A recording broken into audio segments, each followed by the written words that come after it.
Hey guys, I'm gonna do part 3 right here. I only have like 6 questions left. I figured I'd do them before I went to bed, so if I'm looking rough, sorry. Alright, let's hear what the first one is. Horror review 1, 2, 3. What one movie you think should be remade? Who would you have direct it?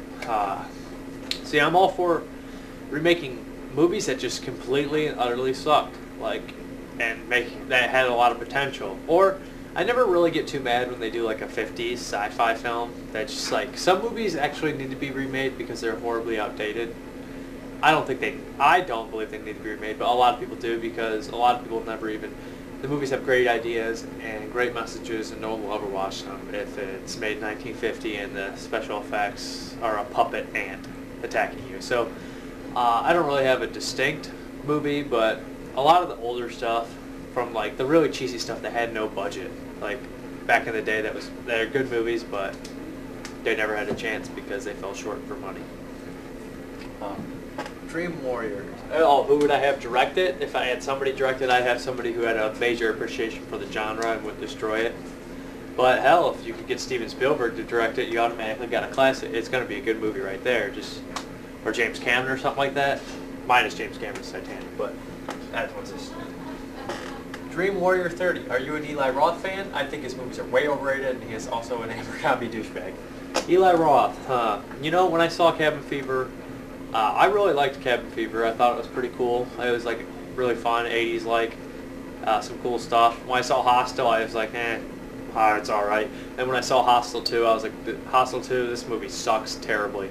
So Eli Roth has got a good one, an alright one, and a crap one for me. But Eli Roth does know his stuff, and he does love the horror genre, but I'll have to see a couple more movies before I make my final decision on him. Jerry Lee X, what kind of music do you listen to? Do you play instruments? The type of music I listen to is usually rock, indie music, old school rock, indie like rap, I guess. I don't know. It's not real rap. I thought of rap as like his Gorillaz and why, but I listen to pretty much anything really for a while, unless I absolutely just don't like it. Basically, yeah, it's mostly rock or independent music, stuff like that. I like 9 Inch Nails type music too. That's always cool stuff. I don't play any instruments. I am so uncoordinated when it comes to that stuff. It's terrible. I tried to play keyboards in a band before. I learned absolutely nothing, and we broke up immediately. But we had a cool name, Dead Hooker Novelty. That was like 4 years ago. We thought it was cool then. Alright, here we go. How did you get into watching exploitation in horror films? When did you start? If you could save 10 movies to watch for the rest of your life, could you choose? And if so, which ones? Lastly, what is your least favorite horror film and least favorite genre of movies? I got into exploitation movies. When I was like 4 or 5, my grandpa used to bring down Universal horror movies, and that got me big into like those kind of movies. And I'd go to the video store and I had like a bloodlust. I'd try to rent whatever I could get away with. My mom like, you can't rent that one, it's R. It's R. But she didn't know that the unrated ones were worse sometimes than not rated ones, so I got away with watching a couple of them. I just got really hooked on them. And then after I saw pretty much everything I could find in the video store, I started digging deeper. And then when the internet came out, boom, it just like rushed to me all these like exploitation movies, cult classics that I never heard of. Like I was probably like 14 reading about this stuff, and it just amazed me, and I had to see, and I found them, and I just started liking them more and more. It's kind of like when you start getting used to something, you need more, something stronger, something that's going to shock you more to enjoy it. Not even to enjoy it, just to see things you haven't seen. I think that's human nature, or my nature at least, is to want to see things I've never seen before and feel feelings that I never felt before.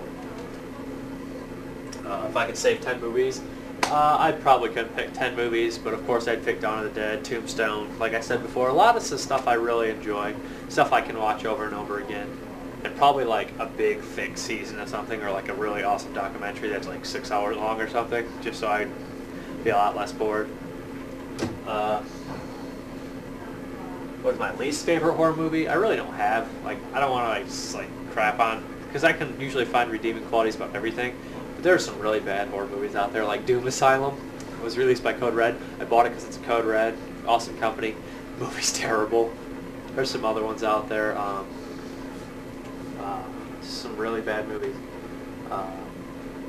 Stuff like the new wave crap is worse than anything, pretty much. A lot of those, like, I never got into like the Japanese ghost stories, like The Ring and The Grudge. I never got into them, never watched any of those. I don't think I'd care for them. And my least favorite genre is probably hauntings and ghost stories. I don't really like ghost stories. Of course, I like a few. Like Poltergeist is a good movie, and Ghost Story and stuff like that. But when you get into it, the nitty gritty is just like almost the same movie over and over again.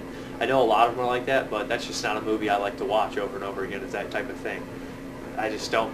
I do like some hauntings and ghost stories, but I find myself being more like disappointed with those the most. Brutal Larry asked me, do you listen to death metal? I'll listen. I've heard some. I'm not big into it. I'm not like well versed in it. I mean, I'd be a novice. I really don't really know much. I mean, if you recommend some bands, I might have heard of them, and I'll give them a listen to. Really, if you want me to, check them out. Top 5 horror movies of all time. I think I answered this one, but I'm gonna. I've been thinking about it, and I think I made a mistake earlier when I mentioned I know Dawn's in there, Day is in there, Return's in there, Nightbreed is in there, and Cannibal Holocaust. I think that's pretty much my solid 5. Subjected to change. Worst horror movie ever. I know there's just a couple that I was just so angry with. I fell asleep during, what's that movie, Cry Wolf. I just passed out. Didn't finish that one. Scream 3 is crap. I like the first 2 Screams, but Scream 3 is just too much. Stuff like that. Well, there's some bad movies. I really hated Frontiers. I love those, like, I like French horror movies, like, but the movie Inside, I loved, and like, High Tension's pretty good, but I really hated Frontiers. It just was the most shameless ripoff ever. I hated Alien vs. Predator. There we go. The first Alien vs. Predator. I hated that movie. That was probably might be it. Worst movie I saw in theaters. I mean, you have Alien 1 through 4, all rated R's, all pretty hard R's, and Predator 1 and 2, all pretty hard R's, and you bring out Alien vs. Predator rated PG-13. That is bullshit. That was obviously just trying to get fans to watch it. I don't care. I refuse to watch their stupid unrated movie with 13 seconds of garbage put in to get an unrated DVD, so more people who went and seen it in theaters think, oh, maybe it doesn't suck ass on DVD because there's 13 extra seconds and they're unrated. Yes. Screw that movie, and screw Paul Anderson. Have you ever did 2 chicks at the same time? No, but I think I might have had a chance one time, but super being like slide. And, you know, I'm like one of those paranoid people that, like, I only sleep with someone unless I'm in a relationship with them, because I was like, when I was a kid, I was always like paranoid about disease, and when I was younger, even when I got older, I was like even in 4th grade, I thought one of my friends had HIV, just because I was like psycho like that. I was like, this kid has HIV, he said he had sex, and I was just crazy like that. My friends would always make fun of me and screw with me about diseases because I was so paranoid. Luckily, I've grown out of most of that. But that's part 3, and thanks for the questions, and if enough more questions get asked, I'll make another video. Thanks.